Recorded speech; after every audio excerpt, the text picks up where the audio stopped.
A desperate millionaire abandons a sick baby at the door of a church in the dead of night. When the priest opens the door, he finds the fragile child struggling for life. But upon seeing an unexpected detail, he freezes completely. What he discovers at that moment changes everything forever. The rain was mercilessly battering the small town of Miracle Ridge that autumn night. Through the foggy windows of a black Jaguar, Richard Mitchell observed the silhouette of St. Benedict's Church, its medieval contours defying the darkness like a sentinel. His fingers nervously drummed on the steering wheel, while his mind waged a battle between duty and survival instinct. "It's the only way out," he muttered to himself, adjusting the rearview mirror to contemplate the small bundle on the back seat. Wrapped in expensive blankets, the child slept, its face reddened by the fever that had been consuming it for days. Richard was not a man of hesitation. He had built his empire with firm decisions, often ruthless ones. But at that moment, his gaze revealed something he never showed in corporate meetings: fear, a visceral fear that made his aristocratic hands tremble like leaves in the wind. With a deep sigh, he got out of the car and took the child in his arms. Contact with that feverish body made something vibrate inside him, a remnant of humanity he thought he had suffocated long ago in the name of power and ambition. "You deserve more than I can offer," he whispered to the baby. "They'll take good care of you here." A few meters away, in the austere comfort of the parish house, Father Gabriel was finishing his nightly prayers. At 45, he carried on his face deep marks of a life that few in quiet Miracle Ridge knew about. His past in New York had been left behind, or at least that's what he had tried to believe during the last 10 years, serving that community. The sound of the doorbell cut through the silence like a sharp blade. It wasn't common to receive visitors at that hour, especially with that storm. With cautious steps, he headed to the door. "Who's there?" he asked, his voice echoing through the empty corridor. No response came, just the noise of the rain and a distant car engine accelerating on the road. Intrigued, he opened the door and his gaze immediately fell on the small bundle left at the entrance. "My God," he murmured, kneeling down. As he pulled back the blanket and revealed the baby's face, something happened. His pupils dilated in pure terror. His body stiffened as if he had seen a ghost. There before him was not just an abandoned child, it was a message, a cruel message from the past that he had sworn to have left buried forever. "It can't be," he whispered with a choked voice, taking the child in his arms and quickly entering, looking around as if afraid of being observed. The next morning, the news of the abandoned baby spread like wildfire through the town. Elaine Banks, the housekeeper, who had been taking care of the parish house for decades, didn't hide her indignation. "What kind of monster abandons a child like this, Father? And with such a high fever? If you hadn't found it in time?" Gabriel remained silent, observing the child who was now sleeping in the hastily prepared room. His thoughts were a whirlwind of fear and guilt. "We need to take her to the hospital," he finally said. "This fever isn't normal." "I've already called Dr. Helen. She should arrive any moment," Elaine replied. On the other side of town, in the majestic Mitchell mansion, Richard observed the town through the panoramic window of his office.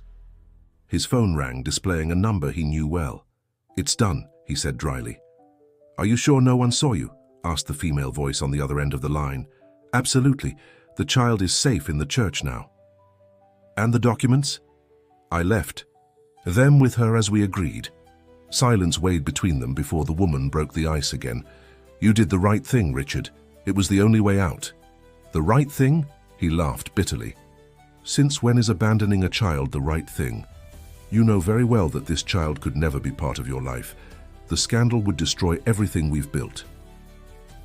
Richard hung up without answering. On his desk, the photo of his perfect family, his wife Claire, an admired socialite in town, and his 2 teenage children, now seemed to mock him with its false perfection. Mercy Memorial Hospital was unusually busy for a Wednesday morning. In the corridors, whispers about the mysterious baby found in the church echoed among nurses and staff. Dr. Helen Vaughan, a respected pediatrician in town, was examining the child with meticulous attention, while Father Gabriel anxiously waited. Outside. "Father, you said there were no documents with the child," asked Dr. Oliver, the hospital director, approaching with a grave expression. Gabriel hesitated for a moment before answering. The truth was that he had found an envelope with the baby, but something about it made him keep the document before anyone else could see it.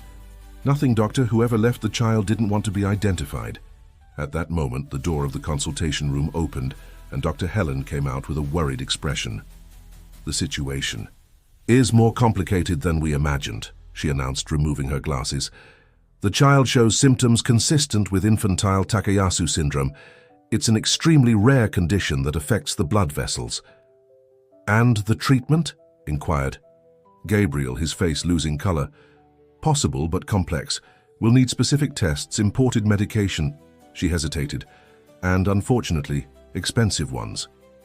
"Cost is not a problem," the priest responded, with a firmness that surprised even himself. "The parish will assume the expenses." On the other side of town, in the elegant office of the newspaper The Truth, Megan Collins was furiously typing on her computer. At 32, she had managed to establish herself as one of the most feared investigative journalists in the region. Her keen green eyes rarely missed a detail, especially when she smelled a big story. "A baby abandoned at the church during the night with a rare disease," she murmured to herself. "In Miracle Ridge, where everyone knows each other, this is no coincidence." Her phone rang, interrupting her thoughts. "Megan Collins," she answered professionally. "Megan, it's Frank from the hospital reception. Remember, you asked to be notified about anything unusual. There's a baby here that was left at the door of St. Benedict's Church last night. Everyone's talking about it." The journalist smiled, her instincts confirmed. "Is the priest there?" "Yes, and he seems quite shaken. More than normal for someone who just found an abandoned child." "Interesting. I'm on my way." Meanwhile, in the Mitchell mansion, Richard watched his wife Claire organizing yet another of her charity events. At 45, Claire maintained the elegance and bearing of a true aristocrat, traits that the Anderson family had cultivated for generations. "The spring ball needs to surpass last year's," she was saying on the phone. "I want rare orchids in all the centerpieces, understood? And confirm the governor's attendance." Richard contemplated the scene with a mixture of admiration and contempt. In 20 years of marriage, Claire had never ceased to be the perfect businessman's wife. Impeccable, social, strategic, an arranged marriage between traditional families that had transformed into a partnership of convenience. "Darling, are you listening to me?" Claire interrupted his thoughts. "I asked if you had already confirmed.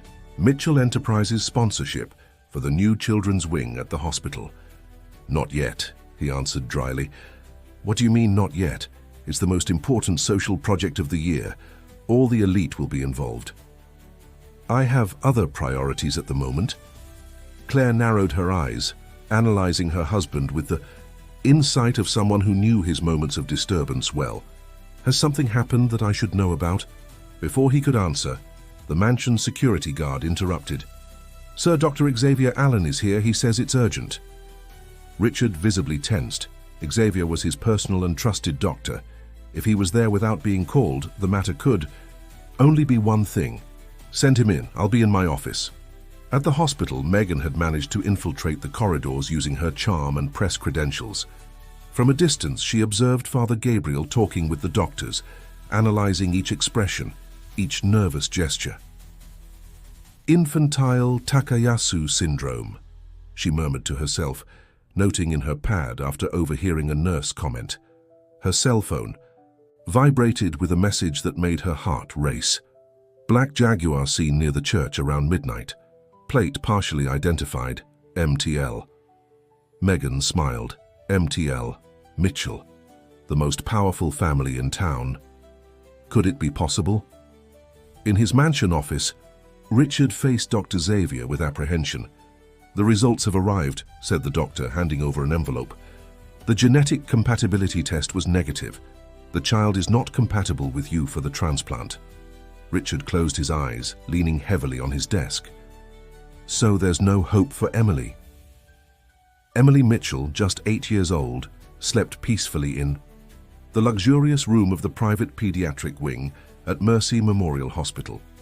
The machines monitored her vital signs while Richard observed his daughter with a devastated look.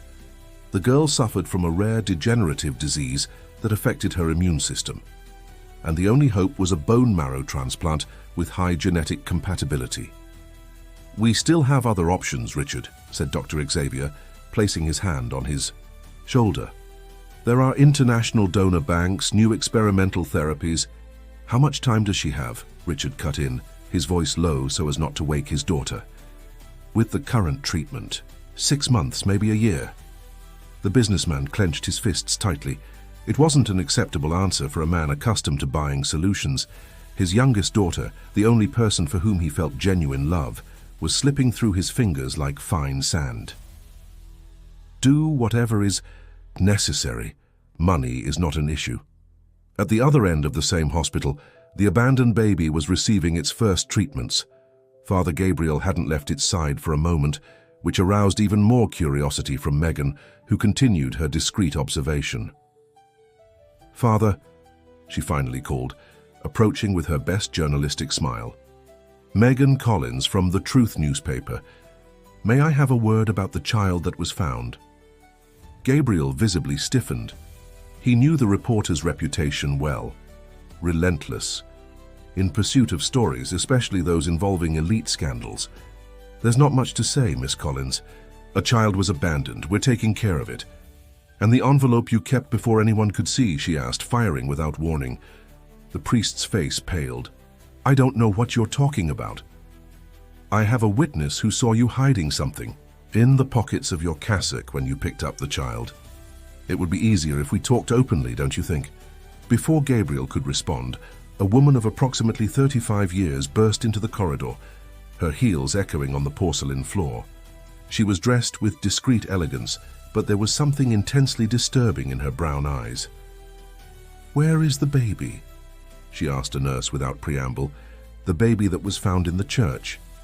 Gabriel and Megan turned simultaneously to the newcomer. "You are?" inquired the priest, studying her carefully. "Bethany Adams," she responded dryly. "I'm the child's mother and I've come to take her." A tense silence settled in the corridor. Megan quickly turned on her disguised recorder while observing the scene unfold. "Miss Adams," intervened Dr. Helen, who had just left the child's room. "If you are indeed the mother, you need to understand that abandonment is a serious crime. Besides, the child is in a delicate condition with a rare disease that requires immediate treatment." "I didn't abandon her," retorted Bethany firmly. "She was stolen from me. I can prove I'm the biological mother." Gabriel stepped forward. "If that's true, why didn't you go to the police?" "I have my reasons," she answered, facing him firmly. "Reasons that involve powerful people in this town."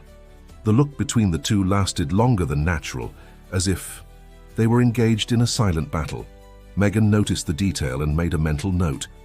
That same afternoon at the imposing Mitchell Enterprises, Richard received an unexpected visit. Henry Sullivan, his former partner, and now declared rival in the real estate business, entered his office with the confidence of someone who knew he wouldn't be stopped. "It's been a long time, Richard. 15 years since you expelled me from the company we built together." "What do you want, Henry? I'm busy." The visitor smiled, placing a red folder on the desk. "I found something that might interest you. Or rather, something you certainly don't want to become public." Richard maintained an impassive expression as he opened the folder. His face only betrayed emotion for a millisecond when he saw the photos and documents contained therein. "Where did you get this?" "Let's say I've cultivated strategic friendships all these years, friendships that you hurt in the past. How much do you want to keep this buried?" Henry laughed, leaning back comfortably in his chair. "Money?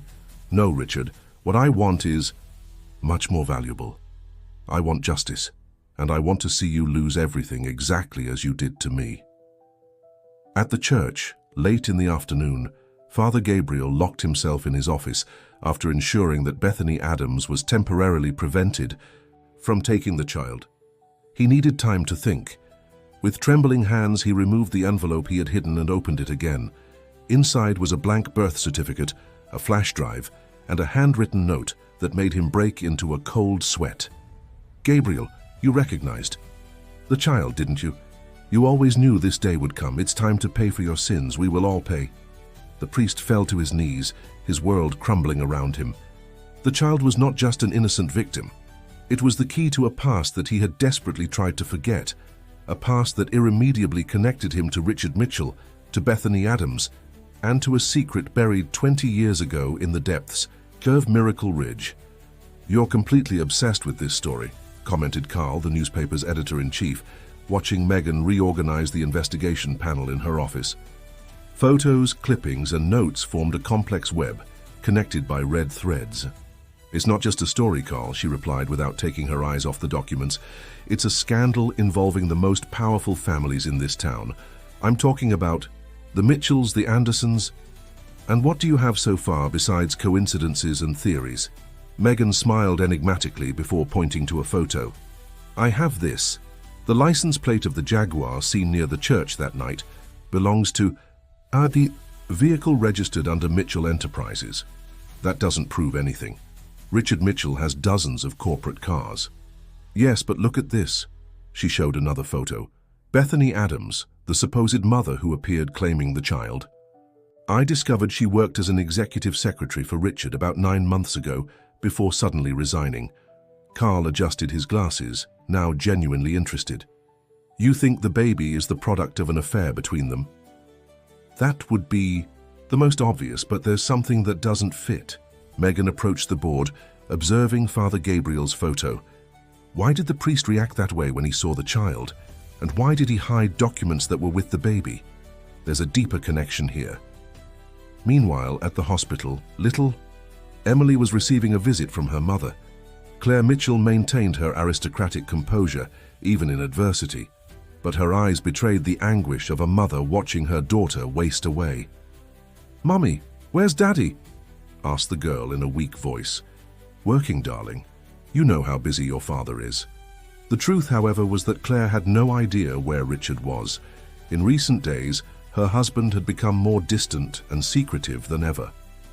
"There's a new child in the hospital," Emily commented innocently. "The nurses are always talking about her. They say she was abandoned and that she's sick like me."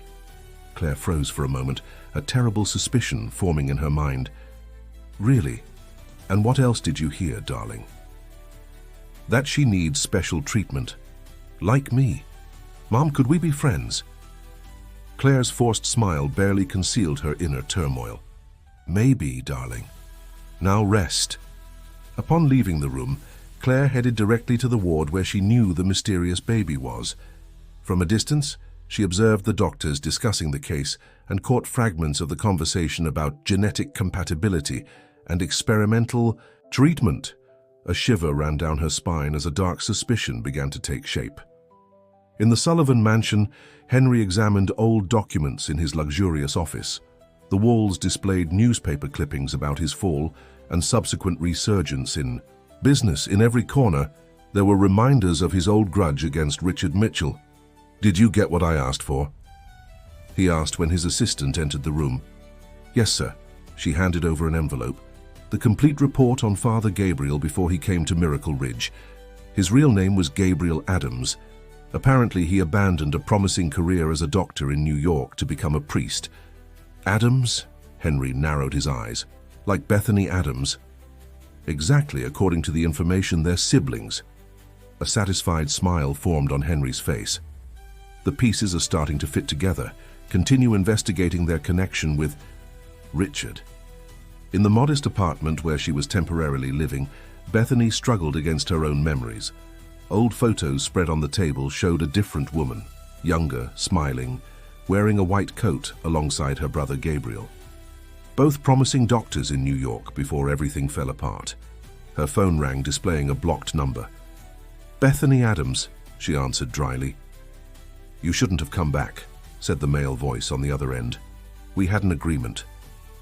"The key agreement was that my child would be safe," she retorted coldly. "When I discovered about the disease, I knew Richard would never fulfill his part.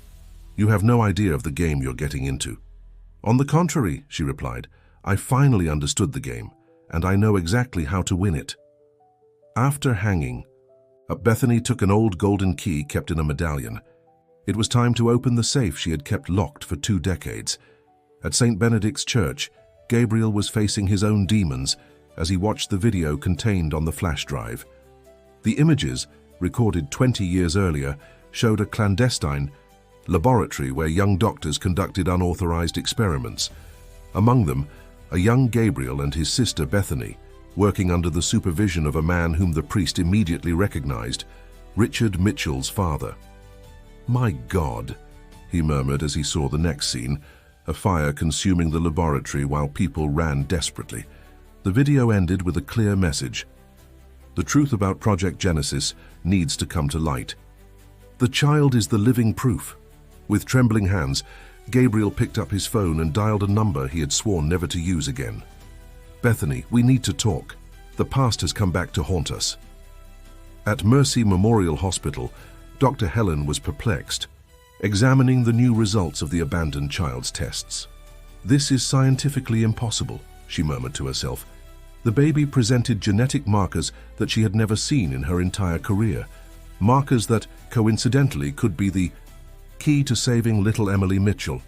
Helen knew she needed to communicate the discovery to Richard, but something held her back. Her medical instinct told her there was much more to this story than it appeared. She decided to keep the information for now, until she better understood what was happening. The Aroma Cafe, located in the central square of Miracle Ridge, was known as neutral territory where important figures in town could talk discreetly. On that rainy afternoon, Bethany and Gabriel occupied a table in the most remote corner, 2 siblings reunited after years of forced distancing, their cups of coffee untouched between them. "You're still as stubborn as before," said Bethany, observing her brother now dressed in the black cassock. "Running to religion while I faced the consequences alone." "It wasn't quite like that," Gabriel replied in a low voice. "We both made choices after the incident in the laboratory. I chose to seek redemption." "Redemption?" She gave a bitter laugh. "It was convenience, Gabriel. You simply disappeared while I fought against the Mitchells in court." "And lost," he reminded her, "because it was impossible to win against them." "Until now." Bethany leaned forward. "The child changes everything. She is the living proof of Project Genesis." Gabriel shuddered at hearing the name of the experimental project that had consumed his youth. A young, idealistic doctor, he had been recruited along with his sister for a secret program funded by the Mitchell Patriarch, a program that promised to revolutionize human genetics through manipulations that bordered on the unethical. "How can you be sure?" he asked, his voice barely above a whisper. Bethany took a small medical device from her purse. "I did a quick test when I approached the child at the hospital. The genetic markers are unmistakable. She's one of ours." "Cowards, you still refer to those children as guinea pigs?" "No, Gabriel, as survivors." She put away the device, "and this might be the only one left." Across the square, without the siblings noticing, Megan Collins was discreetly recording the conversation with a long-range camera. She couldn't hear what they were saying, but the body language indicated a tense and complex relationship. "Siblings, huh?" she murmured to herself, photographing the moment when Bethany handed something to Gabriel. Interesting how neither of them mentioned that detail. Meanwhile, in the Mitchell mansion, Richard faced the controlled but lethal fury of his wife Claire. 20 years of marriage, Richard," she said, keeping her voice aristocratically low even in anger. 20 years building an impeccable reputation. And you risked everything for a sordid affair with your secretary. It's not what you're thinking, Claire. Don't insult me by pretending I'm stupid." She threw a folder with photos of Bethany on the table. "I know that child in the hospital is yours. What I don't understand is why abandon her right when Emily desperately needs a compatible donor." Richard closed his eyes for a moment, the weight of decades of secrets finally becoming unbearable. "The child isn't mine, Claire. At least not in the way you imagine." "What does that mean?" Before Richard could elaborate, his phone rang. It was Henry Sullivan. "I have information about the baby you abandoned," Henry said without preamble. "Information you won't like to hear." "What do you want, Henry?" "Meet me at the old Mitchell Foundation laboratory in an hour." alone, or the photos of your involvement in Project Genesis go straight to the press. At the hospital, little Emily was receiving an unexpected visit. Father Gabriel, overcoming several hospital protocols thanks to his position in the community, was timidly entering the luxurious room. "Hello, Emily," he said with a gentle smile. "I hope I'm not bothering you." The girl, pale but with curious eyes, adjusted herself in bed. "You're the priest who's taking care of the baby everyone's talking about, aren't you?" Gabriel nodded, surprised by the girl's perceptiveness. "How do you know that?" "I listened to the nurses," she shrugged. "They say the baby has a disease similar to mine. Is that true?" The priest approached cautiously, as if stepping on a minefield. "In a way, yes. You are both very special." "Daddy says I'm special because of my DNA," commented Emily with the innocence of someone repeating something without fully understanding. "He says I was born different from other children." Gabriel felt a chill run down his spine. The confirmation he feared was there, on the innocent lips of a child. "Emily, would you mind if I said a little prayer for you?" he asked, moving closer. What the girl didn't notice was when the priest discreetly collected a strand of her hair, carefully storing it in a small envelope. The old Mitchell Foundation laboratory remained standing like an architectural ghost on the outskirts of town. Abandoned for 2 decades after a mysterious fire, the place was avoided by residents who spread stories about ghostly screams and inexplicable lights during the night. For Richard Mitchell, each step through the charred corridors was like walking through a cemetery of his own sins. "Welcome to the scene of the crime," Henry's voice echoed through the main hall, partially destroyed by time and flames. "Appropriate place for our conversation, don't you think?" Richard remained impassive, though inside his heart was hammering against his chest. "Just tell me what you want, Henry. I don't have time for your games." "Games?" Henry laughed, the sound reverberating off the peeling walls. "No, Richard. This is justice. 20 years of waiting to finally prove that you and your father were monsters." "My father was a visionary," Richard automatically retorted, repeating the defense he had made so many times to himself over the years. "A visionary?" Henry advanced, throwing a time-worn file onto a dusty table. "See what your visionary did. The genetic modifications, the manipulated embryos, the human guinea pigs." Richard hesitated before opening the file. It contained photos of children, born from Project Genesis, all with similar physical characteristics, all with the same peculiarly blue eyes. On the last page, a photo of a newborn baby with a date of just 9 months ago. "Impossible," murmured Richard. "The project was shut down 20 years ago." "You're mistaken," replied Henry. "The experiments continued. Bethany Adams didn't abandon the research after the fire. She perfected it, using preserved genetic material from the original project. And the baby in the church? Exactly. It's the latest product of Project Genesis. And guess what? It has 99.7% genetic compatibility with your daughter Emily." At the hospital, Dr. Helen examined in disbelief the compatibility results between the abandoned baby and Emily Mitchell. The coincidence was statistically impossible unless some type of genetic manipulation was involved. "Helen!" Claire Mitchell's voice interrupted her thoughts. "We need to talk about the abandoned child." The doctor quickly composed herself. "Mrs. Mitchell, that would be a violation of medical confidentiality." "Not when my daughter's life is at stake," Claire replied with the aristocratic firmness that characterized her. "Are the rumors about this child's genetic compatibility with Emily true?" Helen hesitated, measuring her words. "How did you know about that?" "I have my methods. What I need to know is, can this child save my daughter?" At that same moment, in the newsroom of The Truth, Megan Collins was facing her editor-in-chief with iron determination. "You want to publish an article accusing the most powerful families in this town of illegal genetic experiments based on half-conversations and conspiracy theories?" Carl was shaking his head, incredulous. "I have more than that, Carl," insisted Megan, spreading documents on the desk, records from the old laboratory, anonymous testimonies from former employees, and this. She placed an old photograph on the desk. In it, a group of young scientists posed in front of the Mitchell Foundation laboratory. Among them, clearly identifiable faces: Gabriel and Bethany Adams, Richard Mitchell, and surprisingly, Dr. Helen Vaughn herself. They all worked together on Project Genesis, explained Megan, a secret genetic manipulation project that intended to create perfected human beings. The laboratory suffered a mysterious fire 20 years ago, where supposedly all records and samples were destroyed. And you think the abandoned baby is a product of this project? Yes. And more. I believe Richard Mitchell's daughter Emily is too. Carl sank into his chair, the magnitude of the story finally hitting him. If this is true, it will be the biggest scandal of the last 50 years. And it would also explain why Richard Mitchell abandoned that child at the church. He didn't want anyone to make the connection between the two genetically modified babies.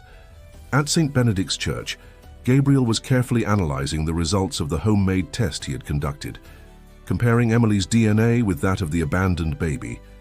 The compatibility was undeniable and terrifying in its implications. So it's true, he murmured to himself. Project Genesis lives on. His phone rang, displaying a message from Bethany. Confirmed what we suspected. We need to protect the child. Richard already knows. In the old laboratory, the conversation between Richard and Henry was becoming increasingly tense. What exactly do you want, Henry? Money? Revenge? I want the truth to come out, replied Henry.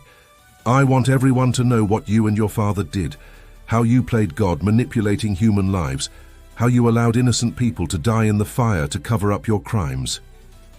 Richard paled. That was an accident. No one was supposed to get hurt. Accident? Henry laughed bitterly. Look me in the eye and tell me you didn't know about your father's plans to eliminate all evidence and witnesses. Richard looked away, unable to sustain the accusation. At that moment, his phone vibrated with a message from Dr. Helen. Compatibility confirmed, 99.7%. The baby can save Emily. His world collapsed in that instant. The choice was now clear. Protect his family's secrets or save his daughter. The truth is that you never had enough evidence against me, Henry, he finally said, regaining his composure. And you never will. As for the child, she's just an anomaly, a miscalculation that will be corrected. Henry narrowed his eyes. What are you talking about? The child will be transferred to a private clinic today, for her own safety, of course. You can't do that. Richard's cold smile returned. I can and I will. Or did you forget who controls this town? Night was falling on Miracle Ridge when Megan Collins parked her car behind Mercy Memorial Hospital. The anonymous tip she had received minutes before was alarming. They're transferring the baby at 9 p.m. Private ambulance through the back. It's your last chance. Crouched behind a hospital waste container, the journalist adjusted her camera, preparing to record what could be the definitive proof for her report. The sky, pregnant with storm clouds, seemed to reflect the tension that hung in the air. Inside the hospital, Claire Mitchell silently observed as nurses prepared Emily for new tests. The girl had fallen asleep after an exhausting afternoon of medical procedures, oblivious to the conspiracies unfolding around her. Mrs. Mitchell, Dr. Helen approached discreetly. We need to talk in private. In the empty corridor, away from curious ears, Helen handed an envelope to Claire. These are the complete records of the genetic compatibility between your daughter and the abandoned baby. I shouldn't be showing you this. Claire examined the documents, her aristocratic face becoming progressively paler. Is this scientifically possible, this degree of compatibility? Not naturally, replied Helen, lowering her voice even more. Only in cases of directed genetic manipulation. How do you know this? Inquired Claire, carefully studying the doctor's face.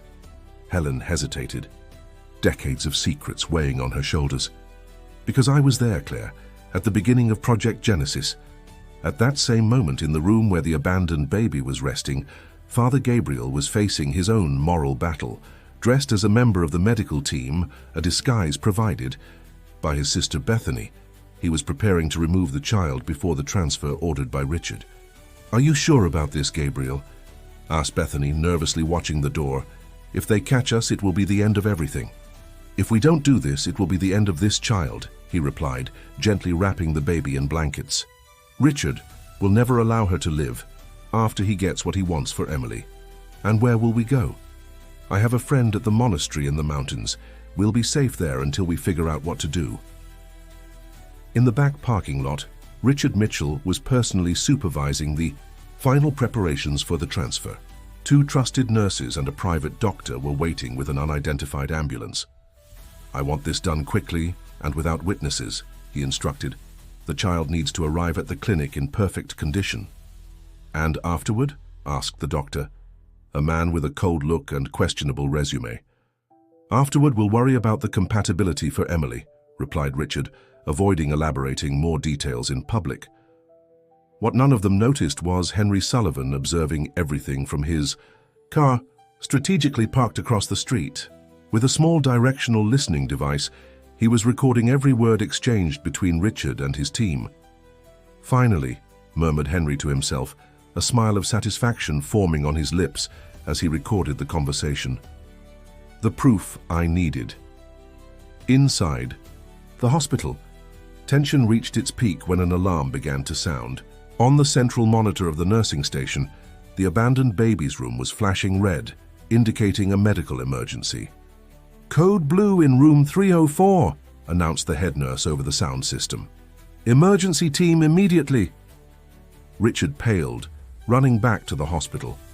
If something happened to that child before he could extract what he needed for Emily. The scene he found upon reaching room 304, however, was not of a medical emergency, but of an empty room. The baby had disappeared. "What happened?" he demanded. To know, grabbing a nurse by the arm. "Where is the child?" "We don't know, Mr. Mitchell. The alarm went off, and when we arrived, the room was empty." In the parking lot, Megan continued her vigil when she noticed unusual movement. A man dressed as a doctor and a woman she recognized as Bethany Adams were hurriedly leaving through a side door, carrying what appeared to be a small bundle. "The priest," whispered Megan, recognizing Gabriel despite the medical disguise. Quickly, she began photographing the scene, her journalistic instinct pulsing with the certainty that she was witnessing a crucial moment in the story. Meanwhile, in the director's office, Claire confronted her husband who had just returned, furious about the loss of the child. "Was it you?" asked Richard, his eyes gleaming with fury. "Did you send someone to take the baby?" "What are you talking about?" retorted Claire, genuinely confused. "I just found out that Emily could receive a transplant from this child. Why would I remove her from here?" "Then who?" The answer came in the form of an alert on his cell phone, a notification of an invasion at the Mitchell mansion. On his phone screen, Richard observed in shock the images from the security cameras. Masked figures were invading his private office, heading with disturbing precision towards the safe hidden behind a painting. "My God," he murmured, visibly paling. "The original documents from Project Genesis." Claire observed her husband with a mixture of contempt and curiosity. After 20 years of marriage, she finally saw the true face of the man with whom she had shared her life. "What exactly did you do, Richard?" she asked, her aristocratic voice carrying a cutting coldness. "What is this Project Genesis that's worth more than our daughter's life?" Before Richard could answer, the office door abruptly opened. Helen entered, her normally calm face contorted by an unusual urgency. "Emily is getting worse," she announced without preamble. "Her immune system is collapsing faster than predicted. Without the transplant in the next 24 hours, I can't guarantee that she..." The phrase hung in the air, heavy as lead.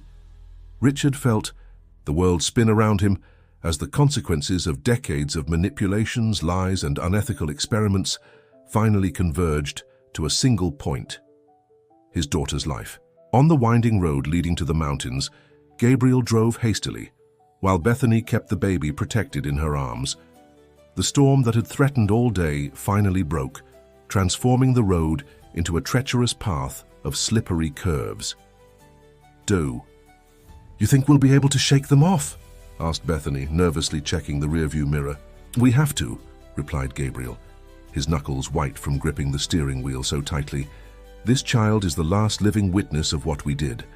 Our redemption depends on her." What neither of them noticed, however, was the vehicle following them at a safe distance. A discreet car where Megan Collins followed every movement, determined to discover the destination of the child who had become the center of a conspiracy much bigger than she had ever imagined. The storm had transformed into a deluge when Richard Mitchell rushed out of Mercy Memorial Hospital. The night sky of Miracle Ridge was torn by lightning as he entered his Jaguar, determination and desperation stamped on his aristocratic face. "Sir, we've managed to track the device," his security guard informed him by phone. "The priest is on the road to St. Benedict's Mountain Monastery."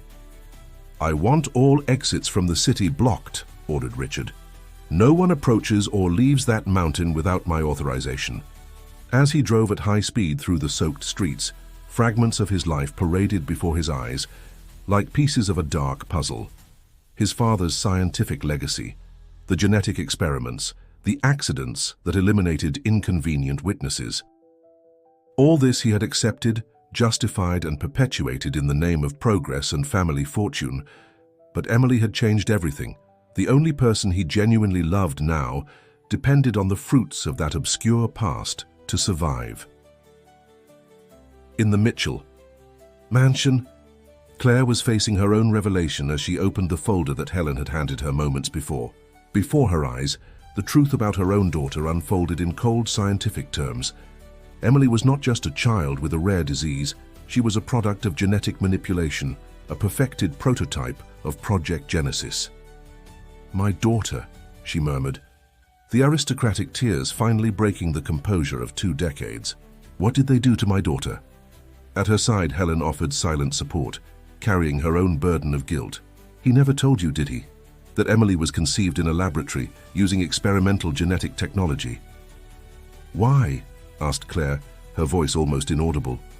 "Why would Richard do this to our own daughter?"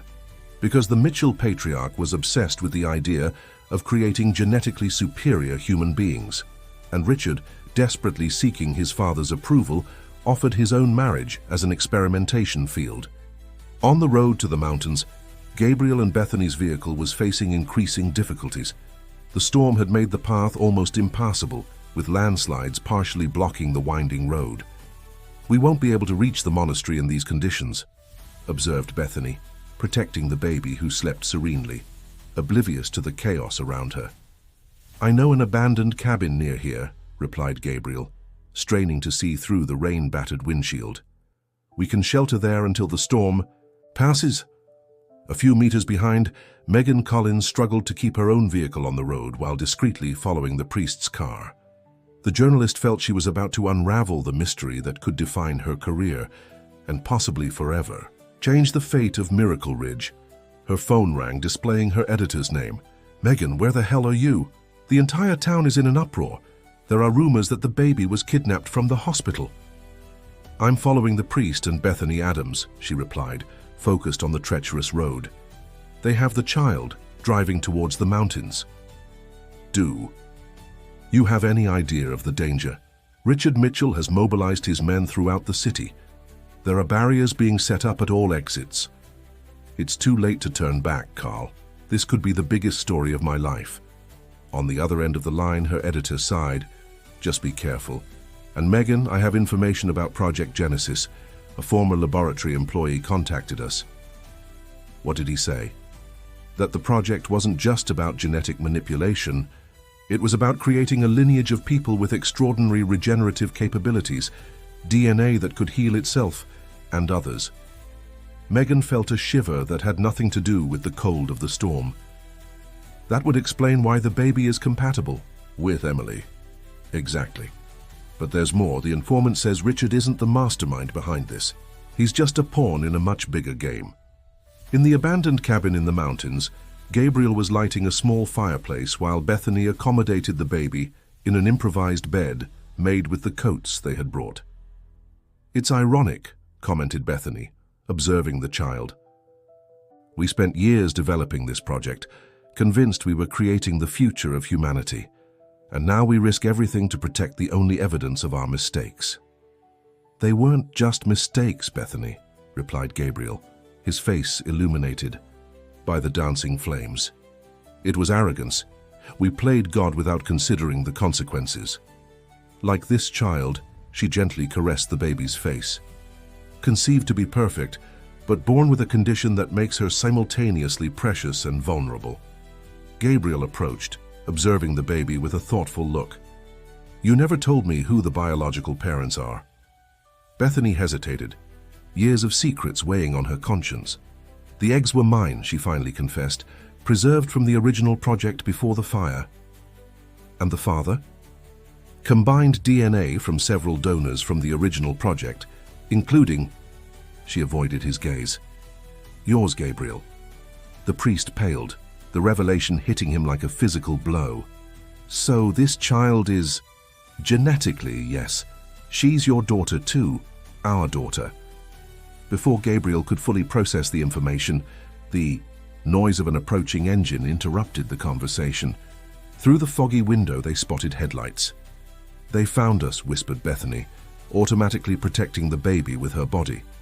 To their surprise, however, it wasn't Richard who emerged from the rainy darkness, but Megan Collins, soaked and breathless.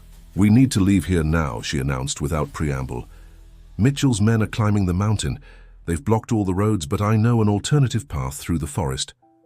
Gabriel and Bethany exchanged distrustful looks.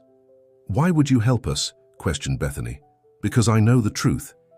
"About Project Genesis," replied Megan. "And because there's a dying girl in the hospital who needs this child as much as you need to protect her." At that exact moment, several headlights illuminated the cabin, and the sound of vehicles parking announced that confrontation was inevitable. Richard Mitchell emerged from the torrential rain, followed by his armed security guards. His imposing figure, even soaked, emanated a threatening authority. "The escape is over," he announced, water streaming down his aristocratic face. "Hand over the child now, and perhaps I'll consider being merciful." Gabriel protectively placed himself in front of Bethany and the baby. "Not this time, Richard. Your thirst for power has already caused too much suffering." "You speak of suffering." Richard's voice rose above the sound of the storm. "My daughter is dying. That child is her only hope." "At the cost of her life?" questioned Gabriel. "We know what you plan to do with this baby. It's not just about a transplant." Richard stepped forward, his face contorted by an emotion rarely seen in the powerful businessman: desperation. "I'll do anything for Emily. Anything." At that moment, a new vehicle approached, and everyone turned to see Henry Sullivan emerging from the darkness, a red folder in his hands. "Including confessing your crimes, Richard?" asked Henry with a cold smile. "Because I have here all the original documentation of Project Genesis, enough proof to destroy you and the entire Mitchell empire." A tense silence settled in the cabin, broken only by the relentless drumming of rain on the roof and the occasional rumble of distant thunder. The air seemed dense, with 2 decades of secrets about to be revealed, lives intertwined by ambition, science, and guilt now converging to a single moment of truth. "So that's what you always wanted?" Richard addressed Henry, his eyes fixed on the red folder. "To destroy me? To avenge yourself for my taking control of the company after the fire?" "It's not just about revenge," replied Henry, advancing a step. "It's about justice. Your father initiated Project Genesis as a legitimate search for cures to genetic diseases. But you distorted everything when you took over after his departure. You don't know what you're talking about."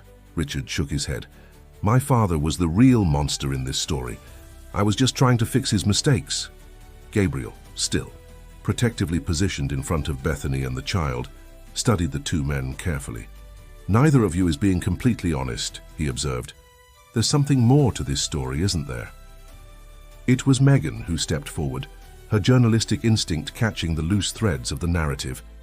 "The real objective of Project Genesis was never to create superhumans or cure diseases," she stated. "It was to create genetically compatible donors, wasn't it? People specifically designed to serve as spare parts for the true beneficiaries." Richard visibly paled, as if Megan had exposed his darkest secret. "My informant was right," continued Megan, the pieces finally fitting together. In her mind, Emily isn't just an innocent victim of genetics. She was deliberately created to be perfect, part of a superior lineage, and this child, she pointed to the baby in Bethany's arms, was conceived as her biological life insurance. Henry smiled coldly. "I found the original records, Richard. I know you ordered the creation of this specific baby when you discovered Emily's disease, a genetic insurance policy." "Is that true, Richard?" Claire Mitchell's voice surprised everyone as it echoed from the cabin entrance. Elegant, even soaked by the storm, Claire advanced through the rustic environment with the dignity of someone who never lets circumstances shake them. Behind her, Dr. Helen timidly entered, her clinical gaze immediately fixing on the baby. "Claire." Richard took a hesitant step toward his wife. "How did you find us?"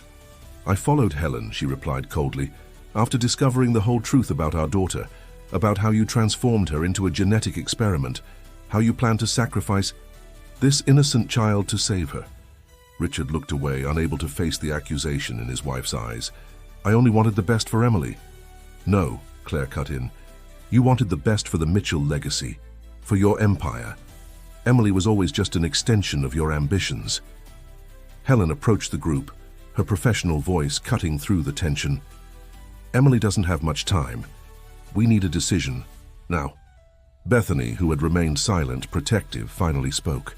"There is an alternative," she announced, surprising everyone. "An experimental treatment we've developed in recent years.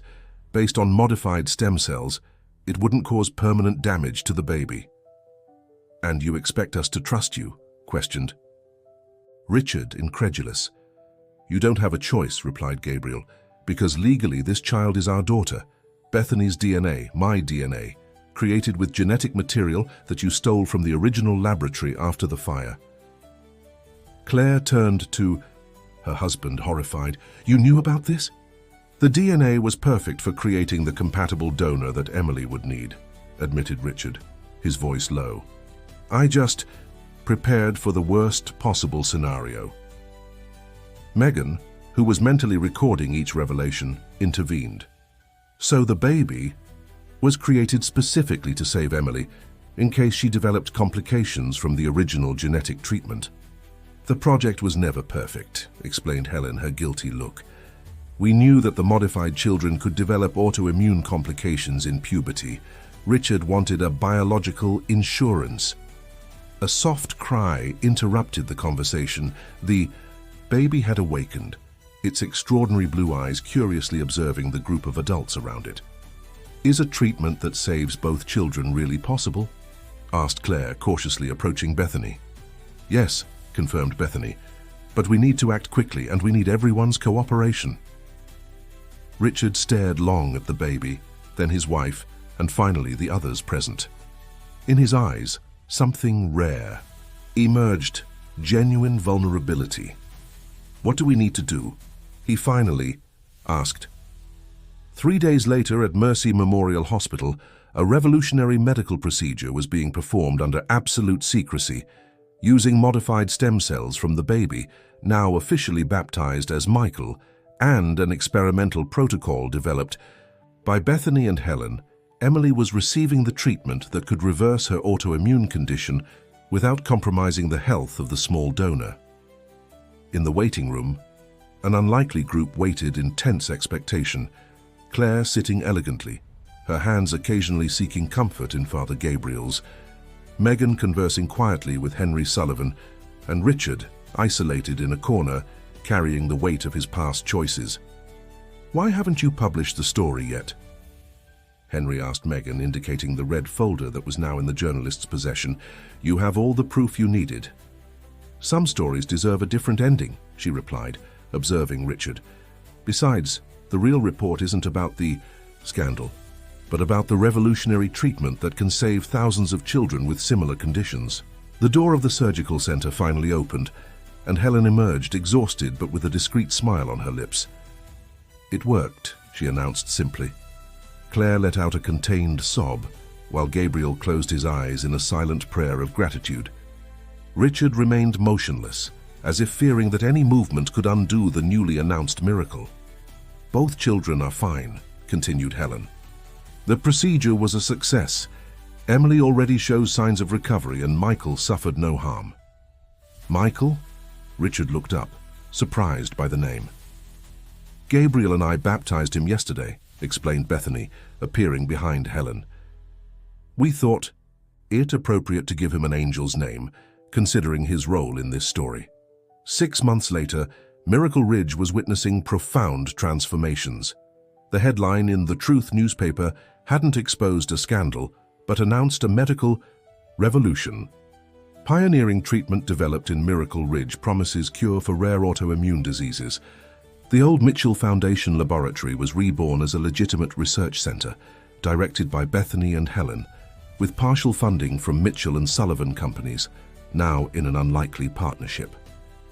At St. Benedict's Church, Father Gabriel was celebrating a special baptism. Emily, recovered and radiant in her white dress, was officially becoming the godmother of little Michael, who smiled in his mother Bethany's arms. In the first row, Claire observed the ceremony with contained tears, her aristocratic bearing softened by months of self-reflection and rediscoveries. At her side was not Richard, who had chosen to temporarily distance himself to find his path, as he explained in a letter left before departing for a distant monastery. At the end of the ceremony, Megan approached Claire, offering her a discreet photograph.